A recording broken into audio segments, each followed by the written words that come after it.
प्यारे दोस्तों, आज हम आपको एक जालिम रानी की दिल दहला देने वाली कहानी सुनाएंगे। उस रानी का नाम सुल्ताना था और उसके खौफ का आलम ऐसा था कि लोग उसका नाम सुनते ही थर थर कांपने लगते। वह मुसलमानों से नफरत करती थी और उन्हें इस्लाम से दूर करने के लिए हर तरह के जुल्म करती थी। उसने ऐलान किया था कि जो भी मुसलमान नमाज अदा करेगा उसे भूखे शेर के आगे फेंक दिया जाएगा। शेर उस इंसान को चीर फाड़ कर खा जाते और यह मंजर देखकर बाकी लोग डर के मारे खामोश हो जाते। इस डर के साए में लोग रानी की गुलामी करने पर मजबूर थे, लेकिन बगदाद के पास एक छोटा सा गांव था जो रानी सुल्ताना की नजरों से बचा हुआ था। वहां के लोग अल्लाह पर गहरा भरोसा रखते थे और अपनी जिंदगी को नेक रास्ते पर गुजारते थे। इसी गांव में अम्मा फातिमा नाम की एक बूढ़ी औरत रहती थी। वह बहुत ही नेक और ईमानदार थी। उनके शौहर का इंतकाल हो चुका था और अब वह अपने बेटे सुलेमान के साथ रहती थी। सुलेमान एक जवान, खूबसूरत और नेक इंसान था। पूरे गांव में लोग उसे इज्जत की नजर से देखते थे। वह हमेशा लोगों को दीन की बातों से रूबरू कराता और उनकी परेशानियों का हल बताता। उसकी बातें सुनकर लोगों का ईमान और मजबूत हो जाता। एक दिन रानी सुल्ताना के सिपाहियों ने सुलेमान को पकड़ लिया और उसे शेर के सामने फेंकने का हुक्म दिया। लेकिन जब शेर ने सुलेमान को देखा तो उसने उस पर हमला नहीं किया। इसके बजाय शेर उसके पास आकर उसके पैर चाटने लगा, जैसे उसे उसकी नेक दिली का एहसास हो। यह देखकर रानी सुल्ताना हैरान रह गई। उसने सोचा कि इस आदमी में ऐसी क्या खास बात है जो एक भूखा शेर भी इसका कुछ नहीं बिगाड़ सका। सुलेमान की सच्चाई और अल्लाह पर उसके भरोसे ने रानी का दिल बदल दिया। उसने अपने जुल्मों से तौबा कर ली और सुलेमान से माफी मांगी। इस वाक्य ने पूरे इलाके को बदल कर रख दिया। लोग अब डर के साए से निकलकर ईमान की राह पर चलने लगे और रानी सुल्ताना भी एक नेक इंसान बन गई। सुलेमान और उसकी मां फातिमा बहुत गरीब थे। उनके पास थोड़ी सी जमीन थी जिस पर वह खेती करते थे। फातिमा ने कुछ बकरियां पाल रखी थीं, जिन्हें वह हर सुबह फजर की नमाज के बाद चराने ले जाती थीं। बकरियों का दूध बेचकर वह अपना गुजारा करती थीं। सुलेमान, जो कुरान का हाफिज था, गांव की मस्जिद में इमामत करता था। वह बहुत मेहनती और नेक दिल इंसान था। जंगल में लकड़ियां काटकर और अपनी मां का हर तरह से सहारा बनकर वह अपना फर्ज निभाता था। उसकी मां हमेशा उसे सिखाती थी, बेटा, इस दुनिया में सिर्फ अल्लाह से डरना, बाकी किसी से नहीं। यह बात उसके दिल में बैठ गई थी। एक दिन फजर की नमाज के बाद सुलेमान जंगल में लकड़ियां काटने गया। उस दिन तेज गर्मी थी। लकड़ियां काटते काटते वह थक गया और एक घने पेड़ की छांव में बैठकर आराम करने लगा। तभी पास की झाड़ियों से एक अजीब और भयानक आवाज आई। सुलेमान चौंक गया और सोचने लगा कि यह कोई जंगली जानवर तो नहीं है।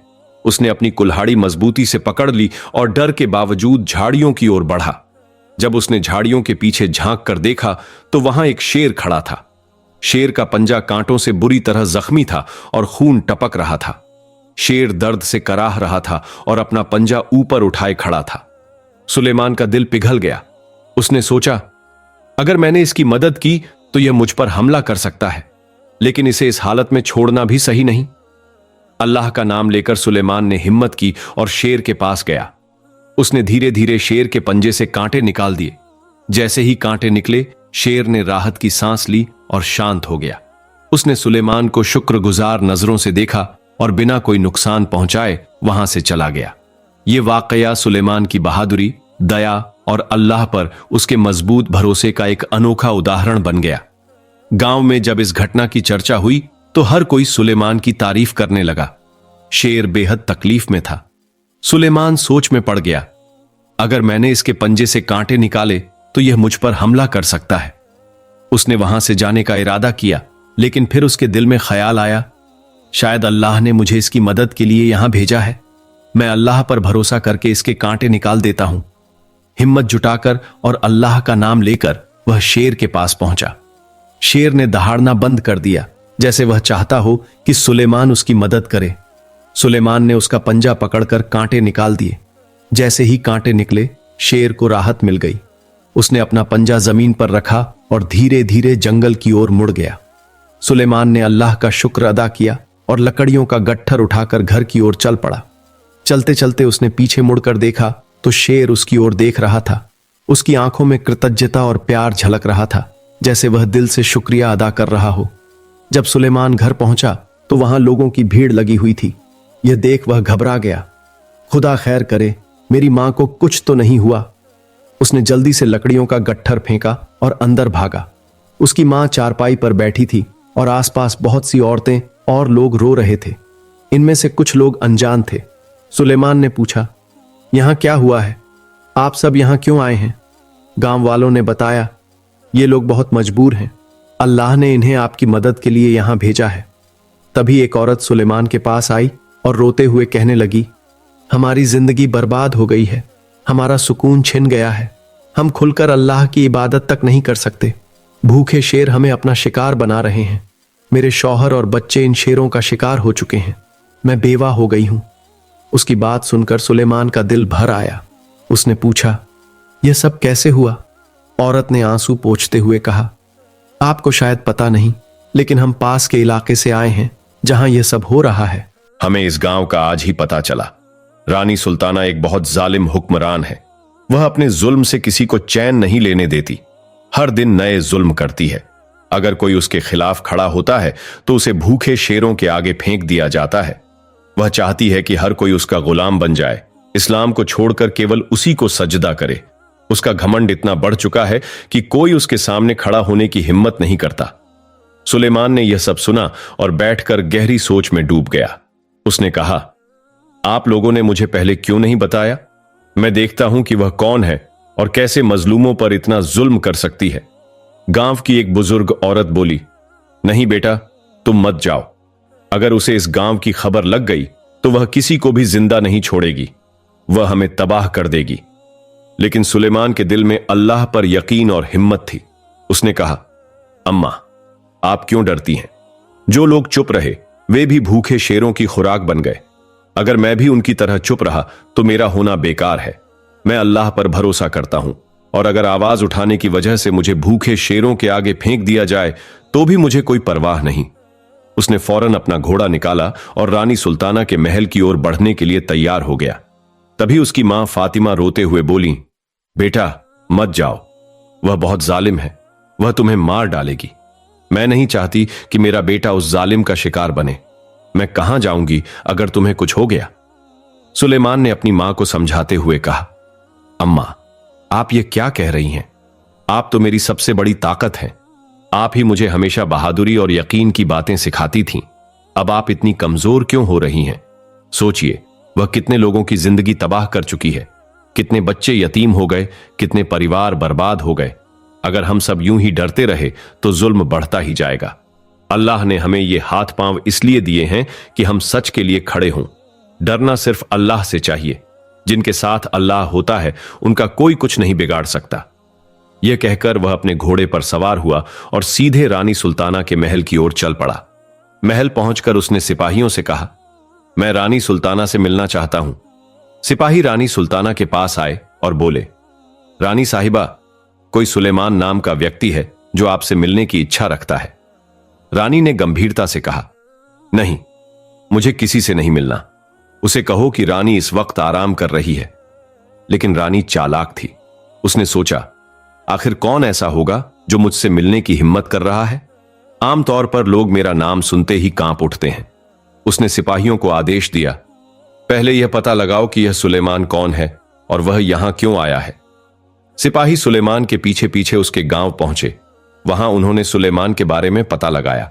उन्हें मालूम हुआ कि वह एक नेक और पक्का मुसलमान है जो अल्लाह के सिवा किसी से नहीं डरता। वह रानी के जुल्म के खिलाफ खड़ा होने और उससे मुकाबला करने आया था। जब सिपाही महल लौट रहे थे तो उन्होंने रास्ते में लोगों के नारे सुने। लोग कह रहे थे, रानी डर गई, सुलेमान का सामना नहीं कर सकी, इसलिए उसे महल के अंदर नहीं आने दिया। रानी बुजदिल है। इन बातों से गुस्से में भरे सिपाही तुरंत रानी के पास पहुंचे और कहा, रानी साहिबा, बगावत हो गई है। लोग अब आपका डर मानने को तैयार नहीं। वे आपको बुजदिल कह रहे हैं। रानी यह सुनते ही गुस्से से आग बबूला हो गई। उसने कहा, यह कैसे हो सकता है? किसकी इतनी जुर्रत जो मेरे खिलाफ खड़ा हो? आज तक किसी ने मेरी बात पर ऊंची आवाज तक नहीं उठाई। सिपाही ने कहा, रानी साहिबा, वह सुलेमान जिसे आपने मिलने से मना किया था, लोगों ने यह समझा कि आप डर गईं और इसलिए उसे जाने दिया। रानी ने कठोर स्वर में कहा, तो वह सुलेमान है? जाओ, उसे गिरफ्तार करके मेरे सामने लाओ। मैं देखना चाहती हूं कि आखिर किस में इतनी हिम्मत है कि मेरे खिलाफ खड़ा हो सके। रानी के आदेश पर सिपाही तुरंत सुलेमान को पकड़ने के लिए रवाना हो गए। उसी समय सुलेमान गांव में मगरिब की नमाज के लिए जमात करा रहा था। सिपाही आए और उसके घर जाकर बोले, ऐ बूढ़ी औरत, तेरा बेटा कहां है? अम्मा फातिमा ने पूछा, तुम कौन हो? सब ठीक तो है ना? सिपाही बोले, हम रानी सुल्ताना के सिपाही हैं। तुम्हारे बेटे ने बड़ी गलती की है। रानी के सामने खड़ा हो गया। उसे रानी की ताकत का एहसास नहीं है। अब देखो आज तुम्हारे बेटे का क्या हाल होता है। अम्मा फातिमा ने कहा, यह याद रखना, मेरा बेटा सिर्फ अल्लाह से डरता है। अल्लाह से ज्यादा ताकतवर कोई नहीं। वह मस्जिद में जमात करवा रहा है। तुम वहीं जाओ, यहां इंतजार करो। सुलेमान बहादुर और निडर था। थोड़ी देर बाद सुलेमान भी वहां आ गया। सिपाहियों ने उसे गिरफ्तार कर लिया और ले गए। लोगों ने जब देखा कि सुलेमान गिरफ्तार हो चुका है तो उनके हौसले टूट गए। उनके अंदर डर और अधिक बढ़ गया, क्योंकि उन्होंने बड़ी गलती की थी। सुलेमान के लिए उन्होंने रानी के खिलाफ आवाज उठाई थी। अब सुलेमान रानी के जुल्म का निशाना बन चुका था। बाद में रानी उन्हें भी नहीं छोड़ेगी। लोग अपने घरों में छिप गए और दरवाजे बंद कर दिए। सुलेमान को सिपाही रानी के सामने ले आए। रानी ने कहा, अच्छा तो तुम हो जो मेरा सामना करने आए हो, मुझे रोकने आए हो। कौन हो तुम? सुलेमान ने जवाब दिया, ऐ बुजदिल रानी, तुम खुद को कितनी ताकतवर समझती हो। तुम कितने निर्दोष लोगों पर जुल्म कर रही हो, उन्हें भूखे शेरों के आगे फेंक रही हो। तुम चाहती हो उन्हें अपना गुलाम बना लो और उनके आगे सजदा करवाना चाहती हो। कितना घमंड है तुम्हारे अंदर। रानी ने कहा, तुम मेरे बारे में नहीं जानते, मैं कौन हूं। मुझसे जो मुकाबला करता है वह मिट जाता है। सुलेमान ने कहा, यह याद रखना, मैं मुसलमान हूं और मेरे साथ अल्लाह की ताकत है। तुम मेरा कुछ नहीं बिगाड़ सकती। बस मैं तुम्हें यह कहने आया था कि तुम यह जुल्म बंद कर दो, वरना मुझसे बुरा कोई नहीं होगा। मुझे पहले नहीं पता था, लेकिन अब मैं अपनी आंखों से यह जुल्म नहीं देख सकता। रानी गुस्से से लाल हो गई, क्योंकि आज तक किसी ने उसके साथ इस लहजे में बात नहीं की थी। रानी ने कहा, अच्छा तो तुम मेरा मुकाबला करोगे, तुम अपने होश में आओ। सुलेमान ने कहा, ठीक है, मैं एक शर्त रखता हूं, तुम्हें मेरी बात माननी होगी। जो मैं कहूंगा तुम उसे मानोगी। रानी ने कहा, ठीक है, तुम्हें मेरे सिपाही से लड़ना होगा। अगर तुम उनसे जीत जाओ तो मैं तुम्हारी बात मान लूंगी, और अगर तुम हार जाओ तो तुम भी उन भूखे शेरों का शिकार बन जाओगे। वहां खड़े सिपाही भी हैरान थे कि रानी ने आज तक किसी के साथ इस तरह का सामना नहीं किया था। रानी समझ चुकी थी कि सुलेमान कोई साधारण व्यक्ति नहीं था। दो ताकतवर सिपाहियों को मैदान में लाया गया और सुलेमान से उनकी लड़ाई करवाई गई। अल्लाह की मदद से सुलेमान ने दोनों सिपाहियों को एक झटके में ही धराशायी कर दिया और उनकी हालत गंभीर हो गई। रानी जब यह देख रही थी कि यह नौजवान बहुत ताकतवर है, तो समझ गई कि सुलेमान के अंदर सिर्फ शारीरिक शक्ति नहीं थी, बल्कि उसकी ईमान की ताकत भी अनगिनत थी। जब रानी ने अपनी हार स्वीकार की तो गुस्से में उसने आदेश दिया, इसको तुरंत शेर के पिंजरे में डाल दो। सिपाही उसे पकड़कर ले जाने लगे, लेकिन रानी ने कहा, रुको, इसे अलग पिंजरे में बंद करो। मैं चाहती हूं कि उसकी मौत एक उदाहरण बने, ताकि हर कोई समझ जाए कि मेरे खिलाफ लड़ने का अंजाम क्या होगा। सिपाहियों ने पूरे इलाके में ऐलान कर दिया कि कल दोपहर को महल के सामने के मैदान में सुलेमान को शेर का शिकार बनाया जाएगा। यह मंजर उसकी मां फातिमा को भी देखना पड़ेगा और उन लोगों को भी जो उसे बहादुर मानते थे। रानी अपनी आंखों से देखना चाहती थी कि कैसे लोगों के दिल उसके खिलाफ भर गए हैं। अम्मा फातिमा ने यह सुना तो उसकी आंखों से आंसू छलक पड़े। वह हाथ उठाकर अल्लाह से दुआ करने लगी, ऐ अल्लाह, मेरे बेटे को बचा ले, उसे अपनी सुरक्षा में ले लो, जालिम रानी से बचा लो। गांव वाले और लोग भयभीत हो गए। उनका हौसला टूट गया। अब उन्हें डर था कि रानी किसी को भी नहीं छोड़ेगी। लोग कहने लगे, सुलेमान ने इतना साहस दिखाया, रानी उसे कभी नहीं छोड़ेगी। हमने तो कहा था मत जाओ, लेकिन वह हमारी बात को भूल चुका था। वह समझने लगा था कि रानी का सामना कोई नहीं कर सकता। सुलेमान का धर्म तो मुसलमान था, लेकिन उसके अंदर अल्लाह का खौफ नहीं था, बल्कि रानी का खौफ था कि अगर उनके अंदर सुलेमान की तरह अल्लाह का खौफ होता तो वे रानी से बिल्कुल भी नहीं डरते, क्योंकि जिस व्यक्ति के दिल में अल्लाह का खौफ होता है, अल्लाह खुद उसकी सहायता करते हैं। सुबह का सूरज उग आया। अम्मा फातिमा ने नमाज अदा की और दुआ की, ऐ मेरे परवरदिगार, मेरे बेटे की इज्जत रख ले, उसे अपनी ईमान में रखना। धीरे धीरे दोपहर का वक्त नजदीक आ रहा था। पूरा इलाका वहां जमा हो गया था। हर कोई इस दर्दनाक दृश्य को देखने के लिए तैयार था। उनकी आंखों में आंसू थे, लेकिन रानी को हैरानी इस बात पर थी कि सुलेमान के चेहरे पर कोई डर नहीं था। रानी ने पूछा, क्या हुआ? तुम डरते नहीं हो? यह शेर तुम्हें जिंदा नहीं छोड़ेगा। आज तक इन शेरों ने किसी को सलामत नहीं छोड़ा। फिर रानी ने सिपाहियों से कहा, यह शेर कितने दिनों से भूखा है? रानी साहिबा, ये 3 दिन के भूखे हैं, सिपाही ने उत्तर दिया। रानी बहुत खुश हुई और वहीं बैठ गई। उसने कहा, शेरों का पिंजरा लाओ और सुलेमान को भी लाओ। यह दृश्य हर कोई देख रहा था। रानी यही दिखाना चाहती थी कि कोई रानी का मुकाबला नहीं कर सकता। अगर उसके खिलाफ कोई आवाज उठाता है तो उसका अंजाम बहुत बुरा होता है। सुलेमान के हाथ पांव बंधे थे, लेकिन उसके चेहरे पर कोई डर नहीं था। इसी बीच उस भूखे शेर का पिंजरा खोला गया जो दहाड़ रहा था। लोग डर गए। हाय अल्लाह, जो मंजर अब होने वाला है वह खुदा ना दिखाए। शेर भागता हुआ सुलेमान के पास आया। जैसे ही वह करीब आया, उसने उसे खाने की कोशिश की, लेकिन करीब आते ही उसने सुलेमान को सूंघना शुरू कर दिया। कुछ देर बाद वह उसे चाटने लगा और उसके चारों ओर चक्कर काटने लगा। यह देखकर वहां खड़े लोग दंग रह गए। उनके चेहरे का रंग सफेद पड़ गया। रानी भी गुस्से से चीख पड़ी, क्या यह शेर भूखा नहीं था? इसे खा क्यों नहीं रहा? रानी साहिबा, 3 दिन से भूखा है, जंगल से पकड़कर लाए हैं। जंगली शेर तो किसी को नहीं छोड़ते। हम खुद हैरान हैं कि यह उसे क्यों नहीं खा रहा है। रानी हैरान थी और कुछ समझ नहीं पा रही थी कि यह कैसे संभव हो गया। लेकिन अम्मा फातिमा मुस्कुरा रही थी। उसे विश्वास था कि अल्लाह की मदद वहां पहुंच चुकी है। शेर कुछ भी नहीं बिगाड़ सकता था। इस बीच रानी ने आदेश दिया कि दूसरा शेर लाया जाए, और वह शेर भी भूखा था। लोग फिर से डर गए कि शायद एक शेर उन्हें खा जाएगा, लेकिन दूसरा शेर उसे नहीं छोड़ेगा। यह रानी का वही शेर था जो पहले भी कई लोगों को खा चुका था। उसे इंसान का मांस खाने में कोई संकोच नहीं था। लोगों को पता था कि यह शेर एक पल भी नहीं लगाएगा किसी को खाने में। जैसे ही उस शेर को छोड़ा गया, वह तेजी से सुलेमान के पास गया। उसके ऊपर जाकर उसने उसका मुंह चाटना शुरू कर दिया। यह दृश्य देखकर रानी हैरान रह गई। उसके पैरों तले जमीन खिसक गई। यह कैसे हो सकता है? एक शेर की बात समझ में आती है, लेकिन यह तो मेरा अपना था। यह कैसे उसे नहीं खा रहा? वह शेर भी दूसरे शेर के पास जाकर बैठ गया। उसने कहा, सुलेमान को छोड़ दो। रानी गुस्से में बोली, क्या हुआ? यह कैसे हो गया? शेर तुम्हें क्यों नहीं खा रहा? बताओ मुझे। सुलेमान ने कहा, पहले तो मुझे शक था, लेकिन अब यकीन हो चुका है कि तुम वाकई बहुत भोली हो। तुम्हें समझ नहीं आ रहा कि अल्लाह की मदद आ चुकी है। तभी वह शेर अपना एक पंजा उठाता है और उसकी गोद में रख देता है। दरअसल यह वही शेर था जिसका सुलेमान ने पंजे से कांटा निकाला था। यह अपना एहसान चुका रहा था। वह पहचान गया कि यह वही व्यक्ति है जिसने उसकी मदद की थी। इस बीच सुलेमान की आंखों से आंसू छलक आए, क्योंकि वह भी उस शेर को पहचान चुका था। उसने कहा, मैं उस दिन जंगल में गया था। यह जो पहला शेर है, इसके पांव में कांटा चुभा था। मैं लकड़ियां काट रहा था, तभी उसकी आवाज सुनाई दी। मैंने सिर उठाया और देखा, उसने पंजा उठाया था। खून उसके पंजे से टपक रहा था। मैंने वह कांटा निकाल दिया और वह जंगल में चला गया।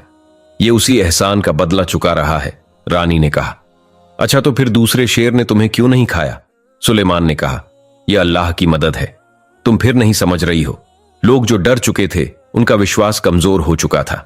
उनके हौसले टूट चुके थे। सुलेमान उनसे मुखातिब हुआ और कहा, ऐ लोगों, यह जान लो कि जिसके दिल में अल्लाह का खौफ हो वह कभी हार नहीं सकता। तुम लोगों के अंदर अल्लाह का खौफ नहीं था। रानी का खौफ तुम्हारे दिल में आ गया था, जिसने तुम्हारे हौसले और विश्वास को कमजोर कर दिया। इसलिए तुम लोग डर गए थे और मुकाबला नहीं कर सके। अल्लाह का खौफ जो दिल में हो वह कभी हार नहीं मानता, और कोई भी ताकत उसे हावी नहीं कर सकती, क्योंकि अल्लाह उसके साथ होता है। रानी इस दौरान कहने लगी, ऐसा नहीं हो सकता। उसी समय रानी के सिपाही और उसके समर्थक सभी लोग कलमा पढ़ चुके थे। अपनी आंखों से अल्लाह की मदद का चमत्कार देखकर वे मुसलमान हो गए और एक साथ नारा लगाने लगे, रानी झूठी है, रानी झूठी है, रानी सुल्ताना। उसी समय रानी अपनी हार देख रही थी। वह रो रही थी कि अब क्या होगा। रानी समझ चुकी थी कि अब उसका समय आ गया है। इस जुल्म ने उसे अपनी पूरी जिंदगी में घसीटा है और आज उसका बदला लिया जाएगा। आखिरकार वह घुटनों के बल बैठ गई, सुलेमान के सामने घुटने टेक दी और कहने लगी, मुझे माफ कर दो। मैं इस्लाम कबूल करती हूं। मैं अपने सभी गुनाहों की तौबा करती हूं। मुझे कुछ मत करो, मुझे आजाद कर दो।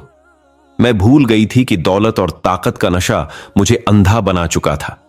मैं खुद को बहुत ताकतवर समझने लगी थी, लेकिन अब क्या हो सकता है। वह मक्कार रानी अपनी ही चाल में फंस चुकी थी। अब उसका समय आ चुका था। अल्लाह ताला ने सुलेमान को एक माध्यम बनाकर भेजा। सुलेमान ने कहा, नहीं नहीं, इतनी जल्दी कैसे तुम्हें आजाद किया जा सकता है। तुमने बहुत जुल्म किए हैं। बहुत से बच्चे अपने पिता के साए से महरूम हो चुके हैं। बहुत सी ऐसी औरतें हैं जिनके पति और बेटे चले गए हैं। वे माएं ये मंजर देखने के लिए आ चुकी हैं और वे रो रही हैं। तुमने उनके आंसुओं की कोई कद्र नहीं की तो तुम कैसे सही सलामत जा सकती हो। यह तुम्हारी सबसे बड़ी गलतफहमी होगी। ये वही लोग तय करेंगे जिनके साथ तुमने जुल्म किया है कि तुम्हारा अंजाम क्या होना चाहिए। उसी समय सुलेमान ने पूछा, तुम क्या कहते हो, उसे कौन सी सजा दी जाए? और सभी ने कहा, इसको शेरों के सामने लाया जाए, क्योंकि इसने हमारे साथ वही जुल्म किया है। हम अपनी आंखों के सामने इसके टुकड़े टुकड़े होते देखना चाहते हैं। तब रानी ने भीख मांगनी शुरू की, लेकिन उसका अत्याचार बहुत बढ़ चुका था। अल्लाह उन लोगों को माफ नहीं करता जिन्होंने हद से ज्यादा जुल्म किया हो। उसी समय रानी को शेरों के सामने फेंका गया। शेरों ने एक पल में उसे खा लिया। वहां मौजूद लोग अल्लाह का शुक्र अदा करने लगे। पूरा इलाका अब मुसलमान हो चुका था। ईमान की बहादुरी ने उनके पूरे क्षेत्र को एक नई जिंदगी दे दी। जुल्म उनसे दूर हो गया जिनके दिल में ईमान और अल्लाह का खौफ था। भले ही वह अकेला हो, फिर भी अगर उसके सामने 1000 दुश्मन हो तो अल्लाह उसे कामयाबी जरूर देता है। रानी का वजीर भी कहने लगा, सुलेमान, तुमने हमारी आंखें खोल दी। हमें भी इस सजा के हकदार होना चाहिए। सुलेमान ने जवाब दिया, नहीं नहीं, तुम सब भी रानी के गुलाम थे। उसके खौफ ने तुम लोगों को इतना डराया कि तुम यह भूल गए कि तुम क्या कर रहे थे। वजीर ने कहा, हम आपको इस इलाके का बादशाह नियुक्त करते हैं। आप यहां हुकूमत करने के काबिल हैं। क्या किसी को इसका विरोध है? लोग बोले, हमें क्या आपत्ति होगी। उसने हमारी जिंदगी में एक नई रोशनी डाली है। वह ईमान की रोशनी, अल्लाह के डर की शक्ति, जिसने हमारे हौसलों को नई ऊंचाइयों पर पहुंचाया। हर कोई सुलेमान को दुआएं दे रहा था, क्योंकि अल्लाह ने उसे इतनी इज्जत बख्शी थी कि वह इस पूरे इलाके का बादशाह बन गया। अल्लाह पर विश्वास रखने वाले लोग जानते हैं कि उसकी मदद हमेशा उनके साथ होती है। जो लोग इस्लाम के खिलाफ गलतता करते हैं, उनकी अपनी ही नफरत और बुराई उन्हें बर्बाद कर देती है। अगर कोई अल्लाह पर पूरा भरोसा करता है और उसका डर अपने दिल में रखता है, तो उसे कोई भी परेशानी हरा नहीं सकती। सुलेमान का ईमान और उसकी नेक दिली ने इस पूरे इलाके को रानी सुल्ताना के अत्याचार से आजाद कर दिया। सुलेमान ने अपनी ताकत और भरोसे से न केवल अपनी जान बचाई, बल्कि अन्य लोगों को भी बुराई के खिलाफ आवाज उठाने का हौसला दिया। उसकी नेक कार्य की बदौलत पूरे इलाके में अल्लाह की मदद का एक अद्वितीय उदाहरण पेश हुआ, जिसने साबित कर दिया कि ईमान की ताकत हर ताकत से ऊपर होती है। हमें भी अपने अंदर इसी तरह का साहस और अल्लाह का डर रखना चाहिए ताकि बुराई के खिलाफ लड़ सकें। सुलेमान की कहानी हमें यह सिखाती है कि अल्लाह पर भरोसा रखने वाला व्यक्ति दुनिया की किसी भी मुश्किल को पार कर सकता है। प्यारे दोस्तों, हुजूर सल्लल्लाहु अलैहि वसल्लम का यह खुतबा भी आप सुनते जाइए और इस वीडियो को जितना हो सके ज्यादा से ज्यादा शेयर करिए। दोस्तों, हजरत मोहम्मद सल्लल्लाहु अलैहि वसल्लम का आखिरी हज का खुतबा, जिसे वदा खुतबा या खुतबतुल विदा भी कहा जाता है, आपने ये खुतबा अपने आखिरी हज के मौके पर दिया था। यह खुतबा आप सल्लल्लाहु अलैहि वसल्लम ने 10 जिलहजा 10 हिजरी जिलहिज्जा की 9वीं तारीख दिया था। इस खुतबे में आप सल्लल्लाहु अलैहि वसल्लम ने इस्लाम के मूल्य सिद्धांतों, नैतिकता, सामाजिक और राजनीतिक मामलों, सामाजिक संबंधों, महिला पुरुष समानता और भाईचारे की महत्वपूर्ण बातें बताई। आप सल्लल्लाहु अलैहि वसल्लम ने फरमाया, ऐ लोगों, मेरी बातों को गंभीरता से सुनो। क्योंकि मैं नहीं जानता कि इस साल के बाद मैं कभी फिर तुम में मौजूद होऊंगा या नहीं। इसलिए ध्यान से सुनो कि मैं क्या कह रहा हूं, और इन शब्दों को उन लोगों तक पहुंचा दो जो आज यहां मौजूद नहीं हो सके हैं। मैदान ए अराफात, मक्का में 9 जिलहिज 10 हिजरी को मोहम्मद सल्लल्लाहु अलैहि वसल्लम ने हज का आखिरी खुतबा दिया था। बहुत अहम संदेश दिया था। गौर से सुने, हर बात बार बार सुने, सोचे कि कितना अहम संदेश दिया था। 1 ऐ लोगो सुनो, मुझे नहीं लगता कि अगले साल मैं तुम्हारे दरमियान मौजूद हूंगा। मेरी बातों को बहुत गौर से सुनो और इनको उन लोगों तक पहुंचाओ जो यहां नहीं पहुंच सके। 2 ऐ लोगों, जिस तरह ये आज का दिन, ये महीना और ये जगह इज्जत ओ हुर्मत वाले हैं, बिल्कुल उसी तरह दूसरे मुसलमानों की जिंदगी, इज्जत और माल हुर्मत वाले हैं। तुम उसको छेड़ नहीं सकते।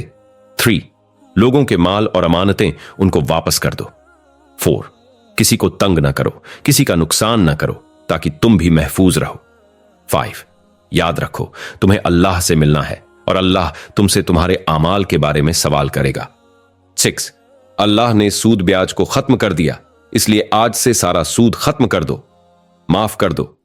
7 तुम औरतों पर हक रखते हो और वो तुम पर हक रखती है। जब वो अपने हुकूक पूरे कर रही है तो तुम भी उनकी सारी जिम्मेदारियां पूरी करो। 8 औरतों के बारे में नरमी का रवैया अख्तियार करो, क्योंकि वो तुम्हारी शराकतदार और बेलौस खिदमत गुजार रहती है। 9 कभी जिना के करीब भी मत जाना। 10 ऐ लोगों, मेरी बात गौर से सुनो, सिर्फ अल्लाह की इबादत करो, 5 फर्ज नमाजें पूरी रखो, रमजान के रोजे रखो और ज़कात अदा करते रहो। अगर इस्तिताअत हो तो हज करो। 11 हर मुसलमान दूसरे मुसलमान का भाई है। तुम सब अल्लाह की नजर में बराबर हो, बरतरी सिर्फ तकवे की वजह से है। 12 याद रखो, तुम सबको एक दिन अल्लाह के सामने अपने अमाल की जवाबदेही के लिए हाजिर होना है। खबरदार रहो, मेरे बाद गुमराह ना हो जाना। 13 याद रखना, मेरे बाद कोई नबी नहीं आने वाला, ना कोई नया दीन लाया जाएगा।